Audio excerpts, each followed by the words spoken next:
Les chéris, on va revenir sur cette attaque qui a eu lieu, s'il vous plaît, qui a eu lieu ce mardi à bord d'un train à Mulhouse. Un migrant sous OQTF a agressé un groupe de voyageurs à cause des pleurs d'un bébé. Camille, c'est la maman du bébé. Elle est avec nous ce soir. L'homme devrait être jugé en comparution immédiate. Gilles va nous donner toutes les infos qui ont fuité ces dernières heures. Regardez, et elle est avec nous juste après. Un couple avec un bébé voyageant de Strasbourg à Mulhouse confie quelques instants l'enfant à un ami. Le temps d'aller aux toilettes. L'enfant pleure, un inconnu s'en prend verbalement à l'ami. À la sortie du train à Mulhouse, l'homme s'en prend physiquement cette fois à l'ami du couple d'abord, puis aux parents du bébé. Âgé de 54 ans, de nationalité palestinienne, il venait de Belgique et se rendait en Italie. Il faisait l'objet d'une obligation de quitter le territoire français, délivrée en mai 2023 par la préfecture des Pyrénées-Orientales. Il passe devant le juge ce vendredi. Merci Camille d'être avec nous. Merci. Franchement, je vous envoie un gros bisou. Ma chérie, merci d'être là. Vous êtes la maman du bébé victime de l'agression. C'est ça. C'est un truc de fou, ce qui s'est passé dans le train. Vraiment, je vous dis, on devient fou ici. Est-ce que pouvez-vous nous raconter avec vos mots ce qui s'est passé? J'étais sur le train.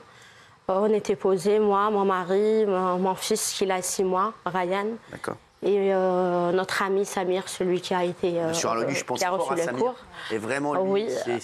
je l'envoie plein de force. Et voilà, je veux vraiment je sais que c'est horrible ce qui lui est arrivé à Samir. Je pense très fort à lui. Oui. Du coup, moi et mon mari, ils voulaient changer parce qu'il portait un jean, il voulait mettre un jogging. Et moi, je voulais aller aux toilettes pour me maquiller un peu. On est parti, on a laissé le petit avec Samir. Du coup, l'agresseur, le petit, il commence à pleurer un peu. L'agresseur, il vient directement, il parle à Samir. Déjà, il lui parle mal. Il lui dit « Ah oui, tu sais même pas t'occuper d'un enfant, tout ça, donne-le-moi, je vais le prendre. » Après, Samir, il lui a dit « Écoute, on se connaît même pas, vous venez me parler comme ça, tout ça. » Genre, il parlait en arabe.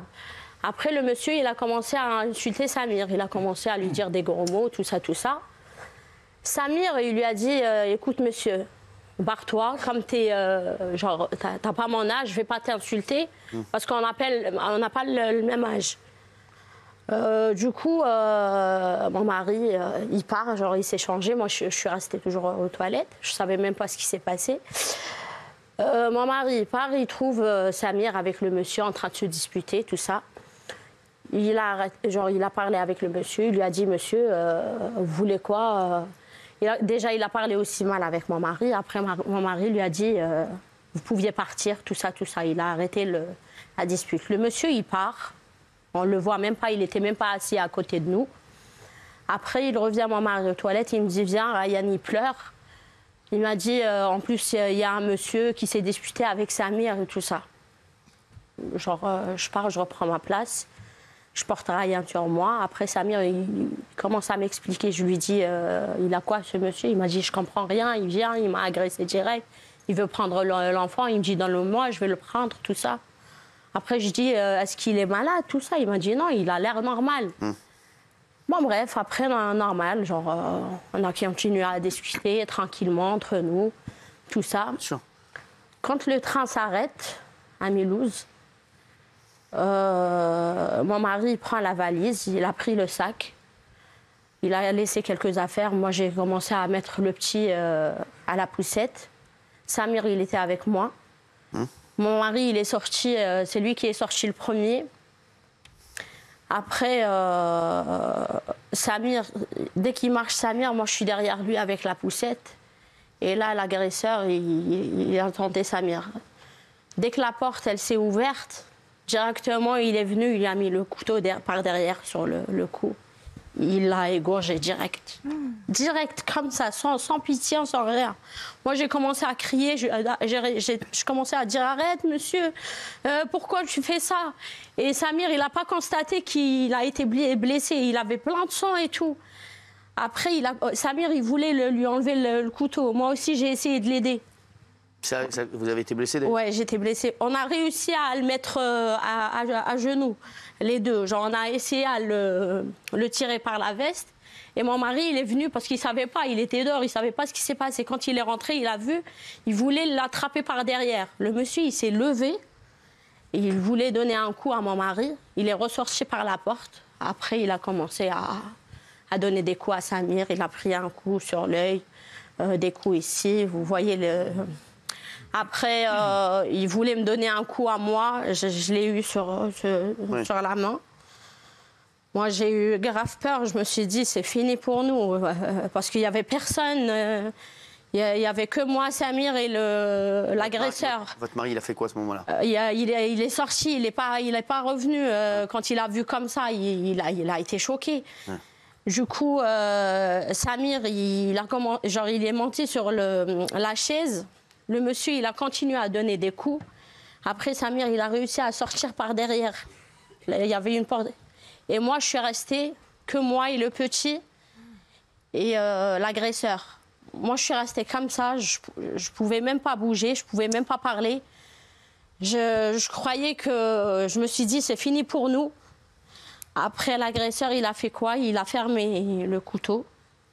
Il l'a remis dans... Excusez-moi, j'ai... Il n'y a aucun problème, Camille. Ouais, il l'a remis dans sa poche. Et après, il m'a dit, tu peux sortir, je vais rien te faire. Après, moi, je ne savais pas quoi faire. J'ai eu peur. Je me suis dit, si je lui dis non, il va m'attaquer. Alors, il vaut mieux que je l'écoute et je marche. Et genre, j'ai pris mon fils et j'ai marché. Il y avait une dame qui m'a aidée à porter la poussette. Il ne m'a rien fait sur le coup. J'ai trouvé mes affaires, mon sac par terre, la valise par terre. Et mon mari, il était choqué, sous le choc. Après, l'agresseur, il est sorti. Il a regardé mon mari, il a commencé à l'insulter. En arabe, il a commencé à l'insulter. Après, il est sorti, il a marché un petit peu. Il est remonté sur le train. Après, il est ressorti, il marchait normalement, comme s'il n'a rien fait. Genre, il marchait tranquillement. Il y avait 2 agents de sécurité, ils ne pouvaient même pas le toucher parce qu'ils avaient peur. Il est parti tranquillement. Moi, j'ai vu Samir dans l'état où il était. Le pauvre, il était plein de sang. Il a commencé à pleurer. Il a dit, c'est bon, il a gâché ma vie. Il n'a que 26 ans. Bien sûr. Il a dit, maintenant, les gens, ils vont avoir peur de moi quand ils vont me voir comme ça. Et donc, il a été interpellé où après? Alors, il a fui le long des quais. Ouais. Et la BAC a patrouillé tout de suite après que madame a donné l'alerte. Et il a été interpellé sous la terrasse d'un pavillon. Il se cachait sous la terrasse d'un pavillon. Et donc, du coup, il a été interpellé, mis en garde à vue, Cyril. Et il a été jugé en comparution immédiate parce que la justice a estimé que les faits étaient établis, pas besoin d'enquêter.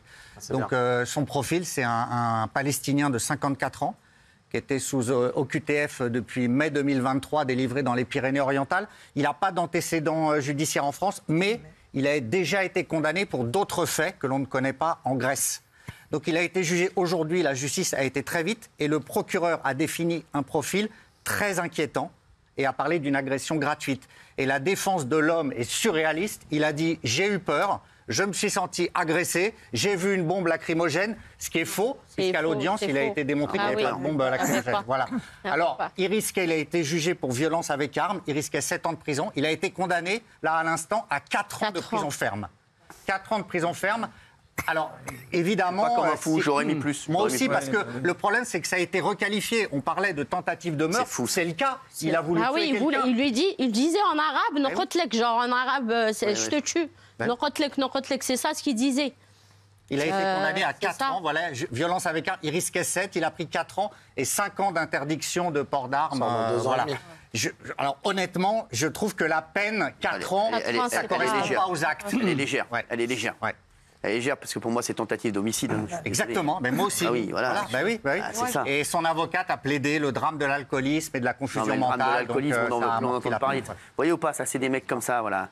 Je vous dis la vérité, c'est grave parce que. Apparemment, il allait de Belgique en Italie, enfin voilà, il est. Mais moi je pense pas que c'est un Palestinien parce qu'ils ont dit il est de nationalité tunisien, palestinien, mais quand il parlait la langue, parce que nous on comprend. Il ne parlait pas langue palestinienne. C'est qu'il était tunisien? Non, c'était plutôt tunisien que... Ah oui, Qu'est-ce qu'ils ont dit alors? Il itinérait voilà, de Belgique en Italie. C'est quelqu'un qui n'a pas de domicile fixe, qui est en situation irrégulière. Et alors, par rapport à nos discussions au sujet de la justice, quand il sortira de prison, il risque d'aller en centre de rétention administrative pour pouvoir être expulsé après. Et pourquoi il n'a pas On été là? espère qu'il ne sera pas Alors relâché. justement, Raymond, qu'est-ce que t'en penses, toi? Pourquoi il n'a pas été là? Parce qu'il C'est va ça en que je prison. comprends pas. Parce qu'il est jugé d'abord. Non, il était au QTF. Ah oui. Oui, mais la justice française a primé sur l'OQTF. C'est-à-dire, comme il a commis des faits, comparution immédiate, il est jugé, condamné, il va aller 4 ans en Condamné prison. en France et après. Aïe, aïe, aïe, aïe, aïe, aïe. Quoi? Je suis fatigué. Franchement, je suis fatigué. Tous Ouais, les ça. soirs, Ouais, tous les c'est soirs, vrai, on a c'est des histoires comme ça. Et on va redire à chaque fois, tous les soirs, les mêmes discours. Là, tu me dis 4 ans, c'est bien. Il va en prison, c'est bien. Peut-être qu'il va sortir dans 2 ans et demi. On va payer pour lui, en Ah oui, plus. voilà. Alors, ça. déjà d'une, on va payer payer pour pour lui, cet abruti. pour un abruti. Et de deux, on a autre chose à foutre avec l'argent. Et de deux, dans 2 ans et demi, peut-être bonne conduite. 2 ans, 2 ans et demi, peut-être il sort, Gilles. Oui, Voilà. Et après, on va dire, bon, bah, dès qu'il sort, on va il passer en profite commission. Alors, il paraît qu'il y a une dernière info qui vient d'arriver. Qu'est-ce qu'on fait Apparemment, le juge a ordonné une expertise psychiatrique. Oui, parce que voilà, c'est Aïe, aïe, aïe, aïe. l'idée de la confusion mentale. Voilà, c'est-à-dire que son avocate a C'est sa réussi à défense. plaider alcoolisme, confusion mentale. Lui-même n'a pas eu l'air très bien. Donc là,